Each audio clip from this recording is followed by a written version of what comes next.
Queridos amigos, hoy nos encontramos en este miércoles y seguimos con estas meditaciones que nos deben ayudar a ir caminando hacia el triduo sacro. En este miércoles voy a reflexionar sobre la oposición a nuestro Señor Jesucristo, a Jesús. En estos días pasados, el Evangelio nos tiene acostumbrados a ásperos debates de Jesús con grupos bien definidos: los escribas, los sacerdotes del templo, los fariseos, los saduceos. Y durante las lecturas de estos días anteriores lo vemos rechazando a Jesús en el milagro del nacimiento, del ciego de nacimiento, que fue un milagro, claro está, en la resurrección de Lázaro. Estos hechos fueron el detonante para que los principales de los judíos quisieran matar a Jesús. El de Lázaro fue el detonante para decir Caifás y profetizar que convenía que muriera un hombre por el pueblo. Los hombres esperaban la liberación de los romanos, los judíos. Esperaban esa liberación, la salvación prometida por Yahvé, y la tenían enfrente y no la veían. Que no pase con nosotros lo mismo.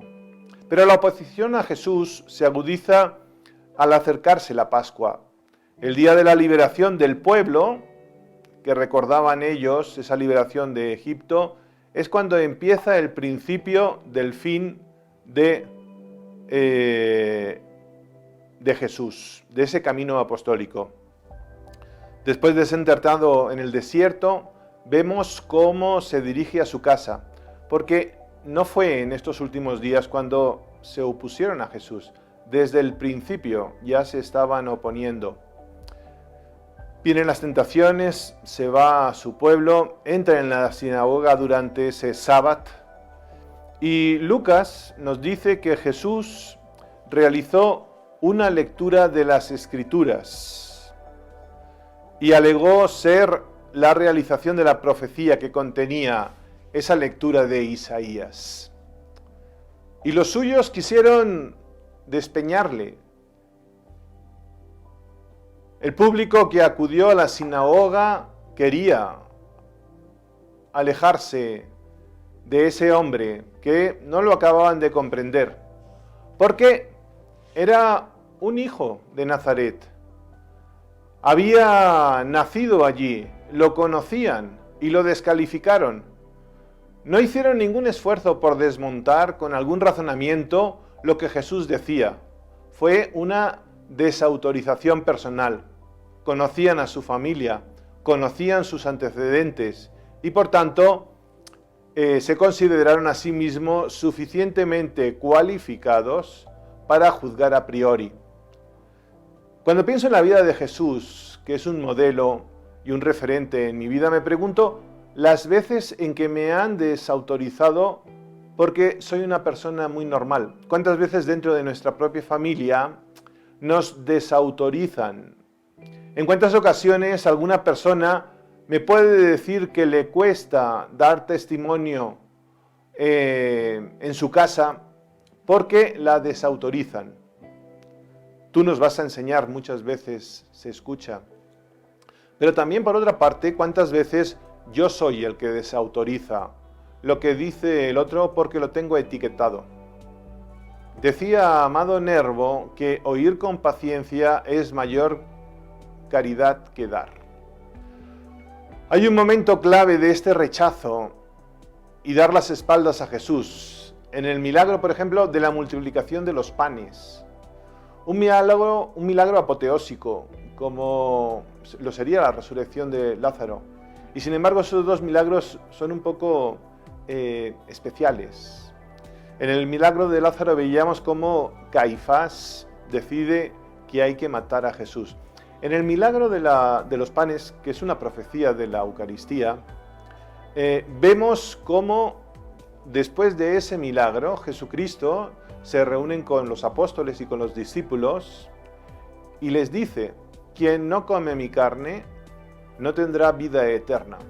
Y el Evangelio nos dirá que muchos se alejaron, lo dejaron. Dos milagros realmente especiales y dos milagros de rechazo a nuestro Señor Jesucristo. Qué ciegos somos tantas veces al no ver los milagros del Señor. Nos quedamos viendo nuestros problemas y no miramos al cielo, hacia la persona que tenemos al lado que viene de parte de Jesús. Eso me recuerda la historia de una chica que se odiaba a sí misma por ser ciega. Fue esta razón la que hacía que también odiara al mundo, excepto a su novio. Era un novio tierno y amorosísimo. El chico siempre estaba junto a ella, apoyándola y compartiendo hermosos momentos de su vida. Ella estaba esperando una operación de ojos para ver si recuperaba la vista. Y un día la chica le dijo a su novio: si pudiera ver al mundo, aunque solo fuera por un día, me casaría contigo de inmediato. Pasaron los meses y un día de repente recibió la noticia de que alguien había donado un par de ojos para ella. A la novia la operaron y le pusieron los ojos. Su amoroso novio, como siempre, se mantuvo a su lado durante su recuperación. Cuando por fin llegó el momento de retirarle la venda de los ojos, la novia fue capaz de verlo todo, incluyendo a su novio. Y en ese momento, al verla tan feliz, él le preguntó: ¿ahora que ya puedes ver el mundo con tus ojos, te casarías conmigo, así como me prometiste? La novia miró con detenimiento a su novio y se dio cuenta de que él era ciego. La apariencia de su rostro con los párpados cerrados la impresionó. Ella no se lo esperaba. La idea de mirarlo así por el resto de su vida la llevó a negarse a casarse con él. No lo soportó. Le dijo que no y terminaron su relación. Con lágrimas en los ojos y con el corazón partido, el chico la dejó.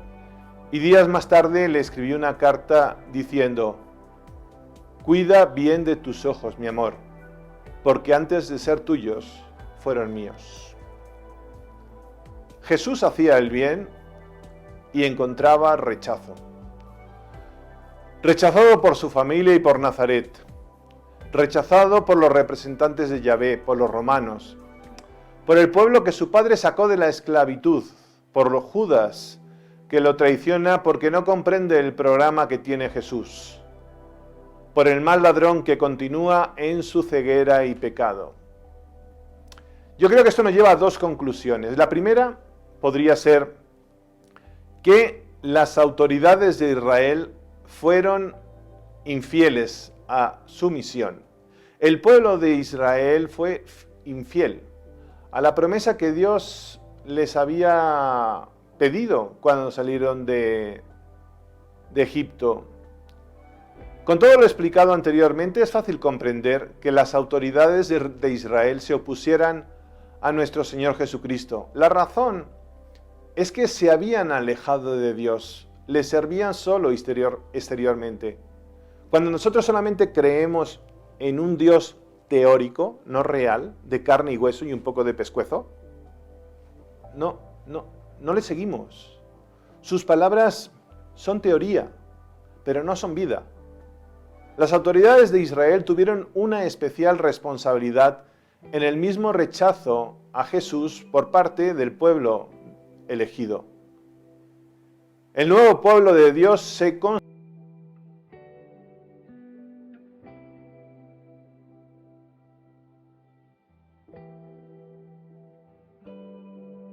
eligió a 12 apóstoles que serán los sucesores de los 12 hijos de Jacob, cabezas de las 12 tribus sobre las cuales se construyó Israel. El nuevo Israel será la iglesia, que incluirá a todos los hombres sin distinción de raza, lengua, sexo o nación, y que sirve y adora a Dios en espíritu y en verdad. ¿A qué iglesia perteneces? ¿A la nueva o a la antigua? Y una segunda conclusión que me lleva a esta oposición a Jesús es que la verdadera oposición a Jesús proviene del pecado. Sería una conclusión errónea pensar que la oposición a Jesús fue solo de los poderosos, deduciendo que poderoso equivale a malo y viceversa. Hay poderosos buenos y malos, como hay pobres necesitados buenos y también los hay malos. La raíz para que sean buenos o malos está en que cumplan o se esfuercen por cumplir la ley de Dios. Es decir, que rechacen los pecados o no, es lo que le hace buenos o malos. Ante el mal moral, estimados hermanos, la actitud de Dios es la de oponerse al pecado y salvar al pecador. Dios no tolera el mal, pues es amor, justicia, fidelidad. Y precisamente por esto, por este motivo, no quiere la muerte del pecador, sino que se convierta y viva. ¿Recuerdan el pasaje de la pecadora? Ante la pecadora que presentan los judíos para tenderle una trampa a Jesús, dirá Jesús a la mujer: yo tampoco te condeno, pero no peques más. Esa es la verdadera oposición a nuestro Señor Jesucristo, el pecado. En cierta ocasión, un hombre caminaba por la playa en una noche de luna llena. Iba pensando de esta forma: si tuviera un carro nuevo, sería feliz. Si tuviera una casa grande, sería feliz. Si tuviera un excelente trabajo, sería feliz. Si tuviera una mujer perfecta, sería feliz. De repente tropezó con una bolsita llena de piedras. Al rato comenzó a arrojar las piedras una por una en el mar, y cada vez que tiraba una decía: si tuviera un carro nuevo, sería feliz. Si tuviera una casa grande, sería feliz. Si tuviera un excelente trabajo, sería feliz. Si tuviera una mujer perfecta, sería feliz. Así lo hizo hasta que solamente quedó una piedrita en la bolsa, que decidió guardar. Al llegar a la casa, percibió que aquella piedra era en realidad un diamante muy valioso. ¿Te imaginas cuántos diamantes arrojó al mar sin detenerse a pensar? Así son las personas, arrojan sus preciosos tesoros por estar esperando lo que creen perfecto o soñando y deseando lo que no tienen, sin darle valor a lo que tienen cerca de ellas. Si mirasen alrededor deteniéndose a observar, percibirían lo afortunadas que son. Muy cerca de sí mismas está la felicidad. Cada piedrita debe ser observada, ya que puede ser un diamante valioso. Cada uno de nuestros días puede ser considerado un diamante precioso, valioso e insustituible. Depende de cada uno aprovecharlo o lanzarlo al mar del olvido para jamás recuperarlo. ¿Y tú cómo estás lanzando tus piedritas? Que pueden ser amores, amigos, trabajo e inclusive tus mismos sueños. Decía un escritor: el mundo está en las manos de aquellos que tienen el valor de soñar y correr el riesgo de vivir sus sueños. Por eso, el propósito de esta reflexión, el propósito de estos opositores a Jesús, nos debe llevar a lo que dijo el Papa. Aprendamos a ser intransigentes con el pecado, empezando por el nuestro, e indulgentes con las personas. Soy el Padre Antonio Rodríguez y les esperamos, los Legionarios de Cristo de Puebla, en estas meditaciones y reflexiones durante la Semana Santa. Gracias y que Dios me los bendiga.